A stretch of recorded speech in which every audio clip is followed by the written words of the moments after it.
Hello guys, welcome to my channel. बहुत बहुत स्वागत है आपका मेरे चैनल पर। कलेक्टिव टाइमलेस रीडिंग करूंगी आज।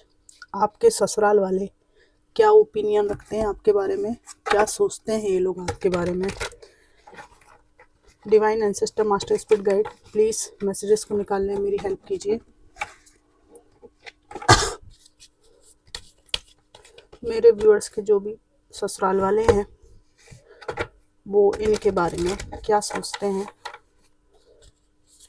इस टॉपिक पर, प्लीज़ मुझे कार्ड्स पढ़ने में हेल्प कीजिए।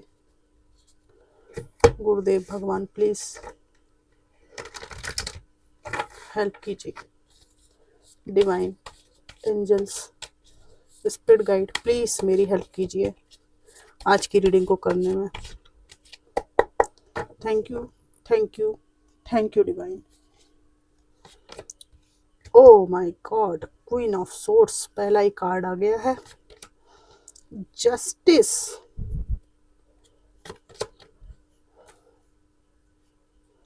Five of wands, 10 of wands, emperor, king of swords, the high priestess, 5 of swords, bottom of the deck है 6 of pentacles।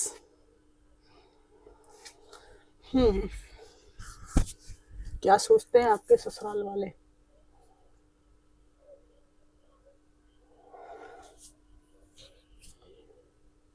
आपके ससुराल वाले आपके बारे में ये सोचते हैं कि अब आप पहले जैसे स्वभाव के नहीं रहे, आपके अंदर कोई इमोशंस इन लोगों के लिए नहीं बचे हैं। ठीक है, जो कुछ भी इन्होंने कृत्य किए उनके बारे में अब आप रोना धोना सब छोड़ चुके हैं।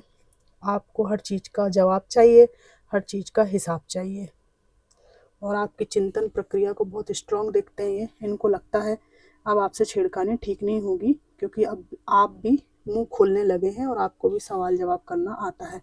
यहाँ पर आपके ससुराल वालों को लगता है कि आपके साथ जो अन्याय हुआ है उसके कारण आपको केवल और केवल अपने साथ हुए अपमान का बदला लेना है। आपको न्याय चाहिए। ठीक है, इन लोगों से कुछ नहीं चाहिए आपको। आपके साथ जो कुछ हुआ है, आप जो डिज़र्व करते थे, जो कुछ आपको नहीं दिया गया है, झूठ कपट बेईमानी के आधार पर रिश्ते की शुरुआत करके जो कुछ भी आपके साथ बुरा बर्ताव हुआ है, छल कपट और बेईमानी हुई है, उसका आपको हिसाब चाहिए, और इसके लिए आप न्यायालय की शरण में भी हैं।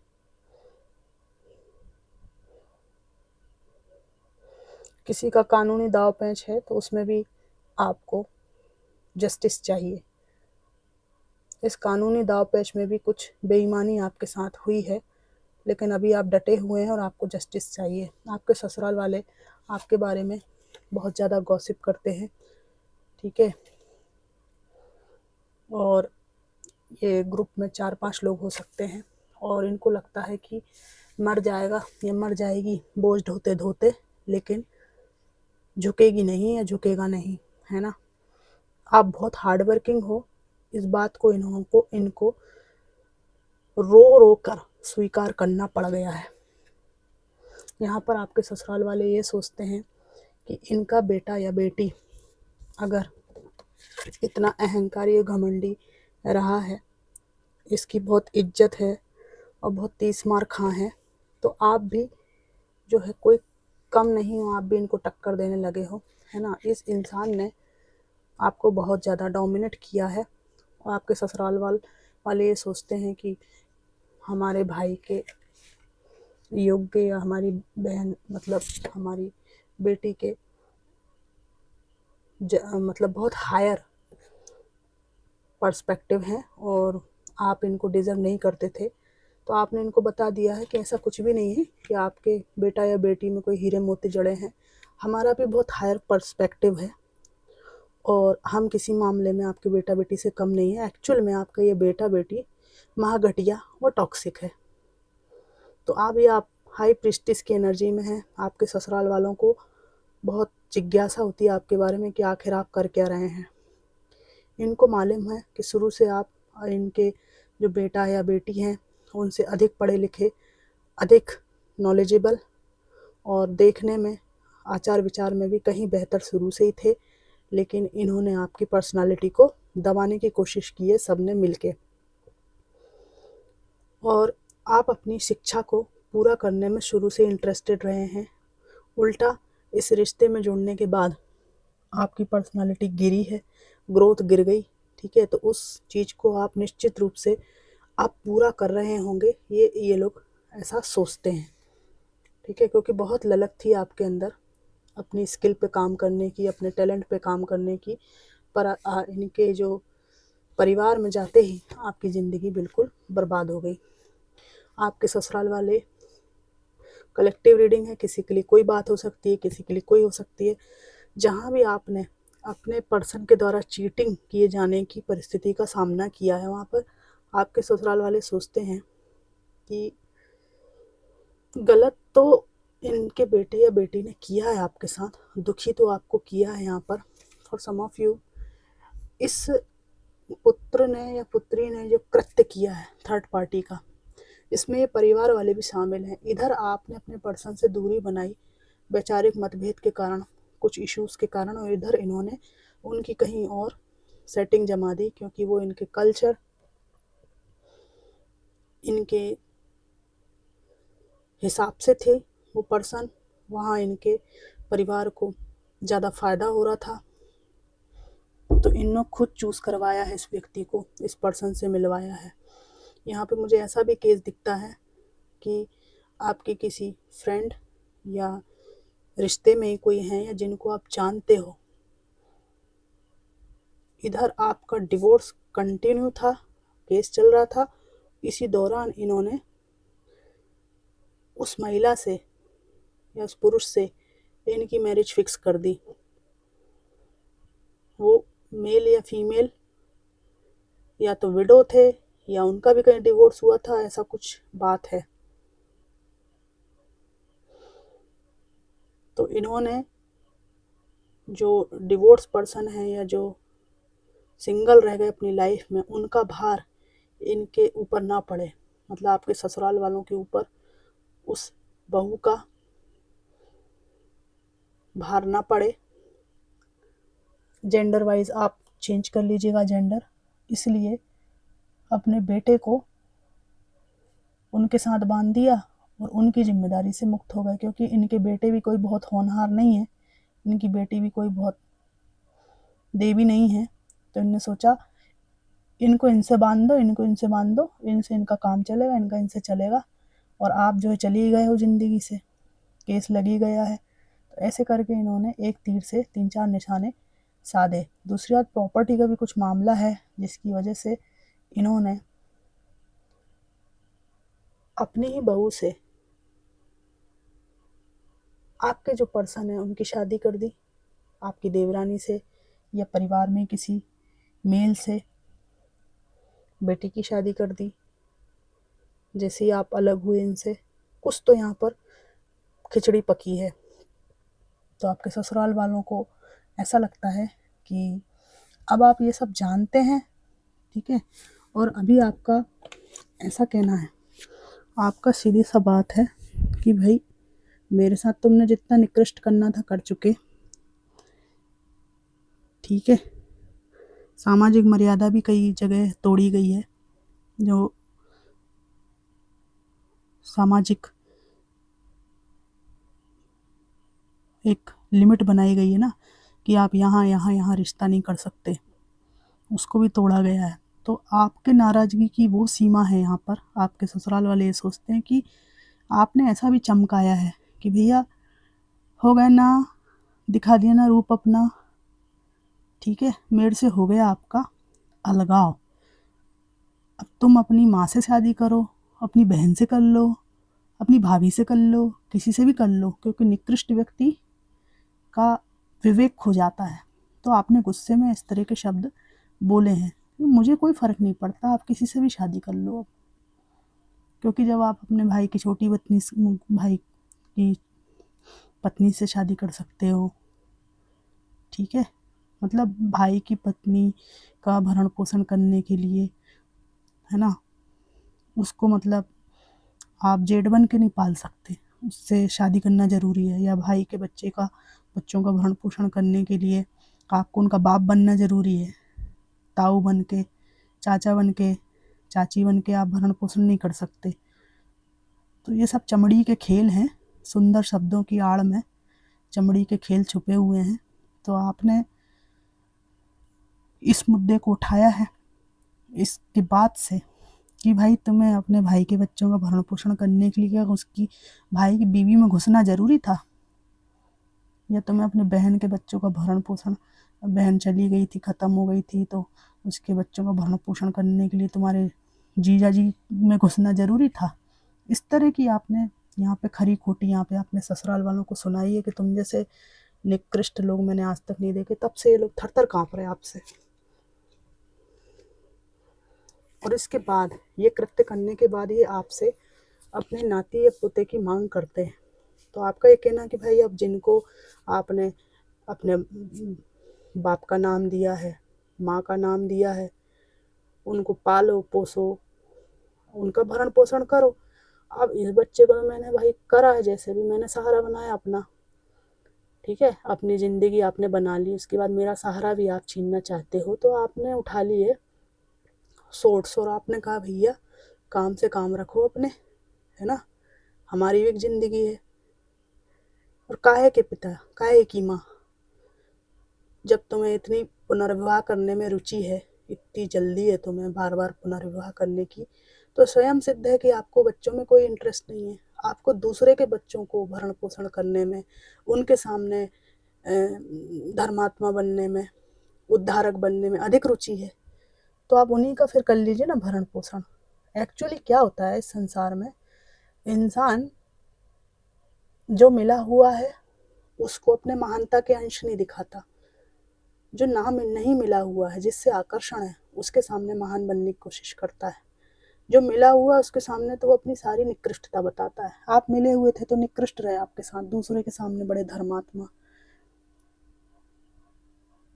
भाई खत्म हो गया तो उसकी पत्नी के उद्धारक बनने चले, विधवा के उद्धारक, ईश्वर चरण विद्यासागर बनने चले, ठीक है। अरे तुम इतने ही उद्धारक थे तो अपने बीवी बच्चों का कर लेते ना पहले उद्धार, अपने पति का ध्यान रख लेती ना। अपनों को तो आपको दे नहीं पाए, परायों के सामने उद्धारक बन रहे हो। क्या होता है कि जो लोग ऐसे दिखावे के उद्धारक बनते हैं ना, जेन्युइन नहीं होते।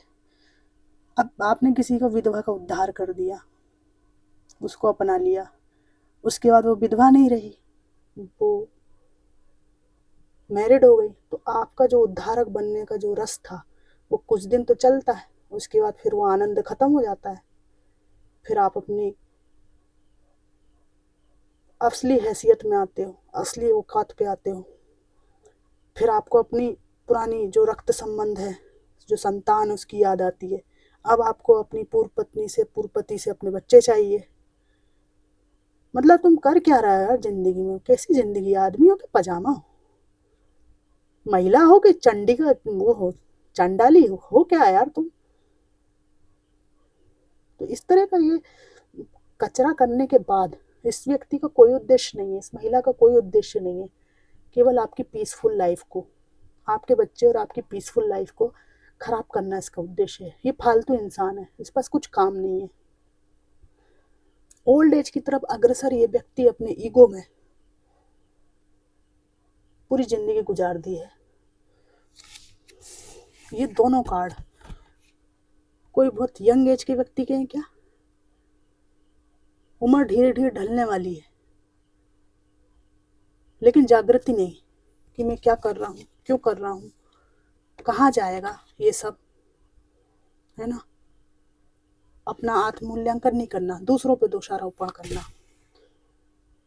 तो ये जो आपके ससुराल वाले हैं, असल बात में बताऊं, इस व्यक्ति से भी परेशान है। आप ये मत समझना कि इस अंधेरे कोने से केवल आप ही परेशान है। इनके घर में ये जो अंधेरा कोना है ना, हर घर में, हर समाज में, हर घर में, प्रत्येक घर में, किसी भी कुटुंब में आप देख लेना, एक अंधेरा कोना जरूर होता है, एक बेकार व्यक्ति जरूर होता है। तो आपके जो पर्सन है ना, इनसे आप ही परेशान नहीं हो, इनके खुद के पेरेंट्स भी परेशान हैं। इस व्यक्ति ने पुनर्विवाह भी किए हैं, 3-3 विवाह किए हैं, मल्टीपल रिलेशन किए हैं, इनका चरित्र ठीक नहीं है। ठीक है, आप इनसे फंस गए हैं, सब जानते हैं आपके ससुराल वाले। ठीक है, पर अपनी इज्जत बचाने के लिए अपने पुत्र को धर्मात्मा बताते हैं, है ना, एक फेक चेहरा बना के रखते हैं समाज में। इन्होंने जो घर में विवाह किया या जो भी इन्होंने कांड किया है, उसके लिए इनका स्पष्टीकरण ऐसा होता है कि अरे वो तो चली गई थी, वो तो चला गया था हमारा दामाद, तो अब वो लड़की का कौन संभालता बहू को, तो हमने इससे हमारे बेटे से शादी कर दी, कौन चलाएगा जीवन। हमने ही रिक्वेस्ट करी कि बेटा अब तुम ही हो इनको संभालने वाले, इनके सिर पे हाथ कौन रखेगा, है ना। दामाद है तो अरे ये बेटी का होएगा, है ना, दामाद तो हमारे चले गए, वो तो बहुत ही बेकार थे, बहुत हमारी लड़की को बहुत सताया, बहुत परेशान किया। जो इनकी बड़ी बहन नहीं थी तो हमने सोची मोड़ा मोड़ी ऐसे ही घूम रहे, तो हमने सोची ब्याह कर दें इनको इनसे। इस तरह की बातें। हर व्यक्ति अपने झूठ को इस तरह से प्रकट करता है जैसे वही पीड़ित है सबसे ज़्यादा, है ना। तो इस तरह का ये कर्म कृत्य किया गया है। लेकिन मैं आपको बताऊं, आपके ससुराल वाले अंदर ही अंदर जानते हैं कि गलत आपके साथ हुआ है, निश्चित रूप से।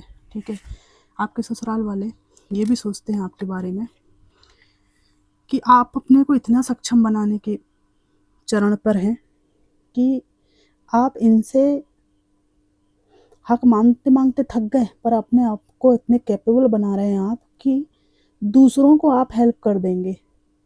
ये आपको क्या देंगे। और आई थिंक आपने ऐसा बोला भी है किसी से कि हमें ना भिखारियों से कुछ नहीं चाहिए, इस तरह की लैंग्वेज किसी ने बोली है। आपका जो दिल है ना वो भिखारी है, तो हमें नहीं चाहिए ऐसे लोगों से। Sorry for my words and language, but ये ऐसा होता है परिवारों में। आप लोग ना हृदय प्रधान हो, खोपड़ी प्रधान नहीं हो। आपके ये जो पर्सन है खोपड़ी से सोचते हैं, तो आपने जब दिल दुखता है तो बोली होंगी ऐसी बातें निश्चित रूप से कि भिखारी लोगों से मुझे कुछ नहीं चाहिए, तुम लोग दिल के भिखारी हो, मुझे क्या दोगे तुम। रुपया पैसा तो हाथ का मैल है, मैं मेहनत करके चप्पल घिस के कमा लूँगा। वो छोटी जगह से मैं आगे बढ़ के यहाँ तक आया हूँ या आई हूँ, मैं कमा लूँगा। लेकिन तुमने मेरे साथ में जो दुर्व्यवहार किया, तुमने मेरे साथ जो पीड़ा दी, मुझे दुख दिया, ठीक है, मेरे को जिस तरह से मेरी आत्मा को चोट पहुंचाई, घायल किया, सब तरह के धोखे कपट छल किए, जबकि मेरी कोई गलती भी नहीं। मैं मतलब ऑल एक इनोसेंट सोल के साथ बहुत बुरा किया है इन्होंने। ठीक है, तो आपने अपने घायल दिल से इनको बहुत कुछ कहा भी है और उसके परिणाम इनको भुगतने पड़ रहे हैं। लेकिन मैं आपको बता दूं, आपके वाले ससुराल वाले सोचते हैं कि इनने जो कुछ भी किया हो आपके साथ, आपका मान सम्मान में कोई कमी नहीं आने वाली। आप इतने टैलेंटेड, इतने बढ़िया पर्सनालिटी आपकी कि आप अपना मान सम्मान पुनः प्राप्त कर चुके हैं। समाज में भी आपकी पैठ है। इनका बेटा या बेटी जब आपकी ज़िंदगी में नहीं थे तब भी आप समाज में सम्मान पाते थे। 6 साल, 8 साल, 10 साल इनके बेटा या बेटी ने आपकी ज़िंदगी को तबाह कर दिया। जब वो छोड़ के चला गया तो ऐसा कलंकित किया गया कि आप अकेले हैं, ऐसे हैं, वैसे हैं। लेकिन आपने अपनी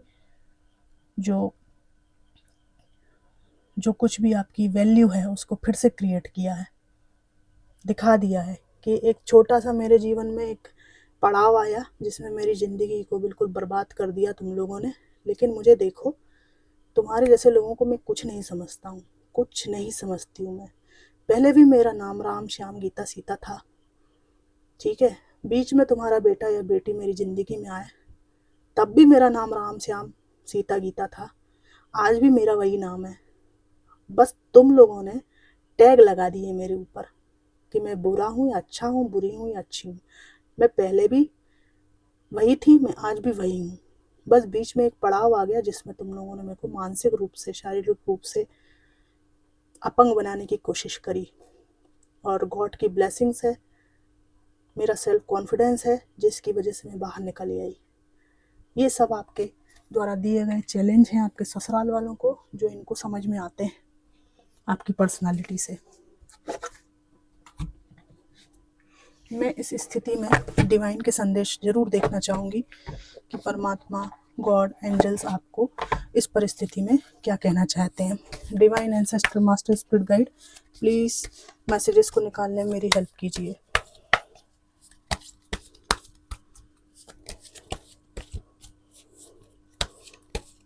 देखो यार, निराशावाद वैसे भी एक अपराध है ना। तो इनको ना बिल्कुल पछता नहीं है ये। आप क्षण क्षण इनको बताते हो कि निराशावाद एक अपराध है, तुम कुछ भी कर लो, मैं ये अपराध नहीं करूंगी, निराशावाद को एक्सेप्ट नहीं करूंगा। आपके ससुराल वालों को आप भयंकर तरीके से ट्रिगर करते हो यार। पीसफुल रेजोल्यूशन, जो कुछ भी चल रहा है आपकी ज़िंदगी में शांतिपूर्ण तरीके से निपट जाएगा। इफ़ यू बिलीव, अगर आप यकीन करते हैं इस बात पे कि शांति में ही सफलता है, तो शांति से सब निपट भी जाएगा। एंजल्स से बात कीजिए, उनसे प्रेयर और प्रार्थना कीजिए, आपको रास्ते मिलते चले जाएंगे। मेडिटेशन ब्रिंग्स आंसर, ध्यान योग कीजिए। और लास्ट कार्ड निकालूंगी, यू आर रेडी, आप नए जीवन के लिए तैयार हैं। ठीक है, काफ़ी अच्छा आपका व्यक्तित्व यहाँ पर उभर कर आया है। जो कुछ भी हुआ हो पास्ट में, उससे कोई फ़र्क नहीं पड़ता। ठीक है, आप रेडी हैं। आपकी ऊर्जा के बारे में डिवाइन कह रहे हैं कि एंजल्स ये बता रहे हैं कि आप नए चैप्टर पे दस्तक देने के लिए तैयार हैं। सो होपफुल रहिए, पॉजिटिव रहिए। ये थी रीडिंग कि आपके ससुराल वाले क्या सोचते हैं। किसी को कुछ हर्ट हुआ हो, किसी को कुछ बुरा लगा हो, तो उसके लिए माफ़ी चाहती हूँ। एक व्यूअर मुझे लोग आपसे क्यों डरते हैं, ऐसा कुछ मैंने रीडिंग किया रिसेंटली। तो एक व्यूअर थे, बहुत लाइक कमेंट वगैरह आते थे तकरीबन 6 महीने से। तो रीडिंग मैंने करी, उनको पता नहीं रीडिंग में क्या लगा क्या नहीं लगा। तो उनका कमेंट आया था कि लोग आपसे क्यों डरते हैं, टॉपिक पर मैंने रीडिंग की थी। तो उसमें उनका कमेंट आया था कि मैडम जी, आप तो खुद मुझसे इतना डरती हो कि डिस्क्रिप्शन में आपने अपना ईमेल आईडी तक नहीं दिया है। तो भैया, आप हो कौन कि मैं आपसे डरूंगी? और मैं इतने हजार मेरे व्यूअर्स हैं, उनको छोड़ के आप इतने प्रतिभाशाली हैं कि मैं आपसे डरूंगी? मेरी कब मुलाकात हुई आपसे? मैंने कब फेस टू फेस बात करी आपसे? मेरी क्या रंजिश है आपसे? वो व्यक्ति मुझे साइकिक लगे थोड़े से। ठीक है ना।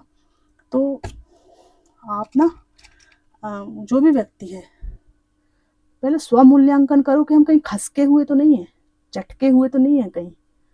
ऐसा नहीं कि हमारे जो पर्सन है वो हमारे चटकेपन के कारण, इसी तरह की गलत फहमियों के कारण, जब आप दूरस्थ बैठे किसी टैरो रीडर से ऐसी बकवास कर सकते हो, तो आप अपने पर्सन के साथ क्या करते होगे? है ना, इल्यूजन में जीना कि मुझे तो लगता है कि आप मुझसे डरती हो, डिस्क्रिप्शन में आपने ईमेल तक आईडी तो नहीं। भैया, चैनल मेरा, डिस्क्रिप्शन बॉक्स मेरा, मेरी मर्जी क्या इन्फॉर्मेशन दूँ नहीं दूँ। मैं आपसे डरती हूँ, हद हो गई। तो मैंने फिर उनको सट से ब्लॉक किया। मैंने कहा देखो, इनको जवाब देने का कोई मतलब नहीं है। ये व्यक्ति मतलब कुछ इनको प्रॉब्लम है, साइकोलॉजिकल कोई इशू हो सकता है, मैं क्यों अपनी एनर्जी वेस्ट करूं। तो मैं आपको इसलिए बता रही हूँ ये चीज़ कि अगर आप तार्किक हैं, आपकी विचार शक्ति अच्छी है, तो आपको स्वयं का भी मूल्यांकन करना चाहिए कि ऐसा तो नहीं कि मेरे में कुछ टॉक्सिसिटी हो, जिस वजह से मेरे पर्सन मेरे पास नहीं टिकना चाहते हूँ, मैं टॉक्सिक हूँ। स्वमूल्यांकन बहुत ज़रूरी है खुद के बारे में। कई बारी हम अपने आप को ऐसा समझते हैं कि हमसे तो कुछ गलत हुआ ही नहीं, हमारी पर्सनालिटी में कुछ प्रॉब्लम है ही नहीं। उसके परिणाम स्वरूप सामने वाला सफाई देते देते थक जाता है, लेकिन रिश्ता खराब हो गई मानता है ना। तो ये इस पड़ाव पे किसी व्यक्ति को नहीं पहुंचना है, कभी नहीं। वैसे भी मेरे चैनल पे एब्यूजिव लैंग्वेज, गलत लैंग्वेज मैं फटाक से ब्लॉक करती हूँ। मुझे किसी से ममता नहीं है। मैंने कभी सोचा भी नहीं कि मैं टैरो रीडिंग करूँगी। मुझे फ़िक्र है कि सबका अच्छा हो। ममता मुझे किसी से नहीं है। मुझे बहुत कम समय लगता है किसी को भी ब्लॉक करने में, छोड़ने में। क्योंकि डिवाइन ने मुझको जो पथ दिया है, इस पथ पे मैं खुद भी नहीं आई, पता नहीं कैसे करने लगी। बड़ा वो लगता है, लेकिन मेरे को बस इस चीज़ से मतलब है कि जो भी संदेश आए वो मतलब सही तरीके से कन्वे हों, है ना, सही बात कही जाए और लोगों को फ़ायदा हो। कोई गर्त में गिर रहा है तो वो सीढ़ियाँ ढूंढ सके कि मेरा रास्ता कैसे निकालूं मैं। उद्देश्य मेरा ये है। तो फ्रेंड्स, आप लोग खुश रहिए और हमेशा आबाद रहिए। आज रामनवमी है। मैं आप लोगों को रामनवमी की बहुत बहुत शुभकामनाएं देती हूँ, है ना। आपका जीवन बहुत प्रकाशित रहे। इन्हीं शुभकामनाओं के साथ रीडिंग को मैं समाप्त करूँगी। Thanks for watching.